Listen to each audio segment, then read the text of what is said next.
Navbatda ko'rinib jarayonimiz Sirdaryo viloyati Sayxunobod tumaniga avtomatik darvozamizni o'rnatib berganmiz. Darvozamizni bo'yi 3.35 ga ini to'g'ri bo'lgan, kaltkamizga esa 3.35 ga 1.35 bo'lgan. Mana ish jarayonimiz bitta, egalariga mana kaltlarni topshiryapmiz pultini. Aka qullov bo'lsin. Shu bizni ijtimoiy tarmoqda kuzatayotganlarga shu darvoza haqida ikki og'iz fikringiz. Qurlar nima avtomatika darvozasini zakaz berganda, xudo xolasa yaxshi, ustalarga gap yo'q. Ishiga gap yo'q. Qullov bo'lsin aka. Yaxshi kunlarga. Yaxshi kunlarga nasib qilsin. Yaxshi kunlarga bo'pti. Qo'shimchasiga bizni mana smart zamogini o'rnatib berganmiz. Smart zamogimiz mana kartaga ID mana ochildi. Face ID ga ham ochadi hamda bu hop parolga ham ochadi. Ichkaridan ko'rinish holatlarini ham olamiz. Yopildi.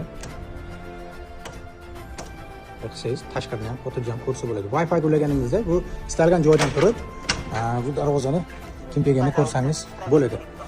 Sizga shunaqa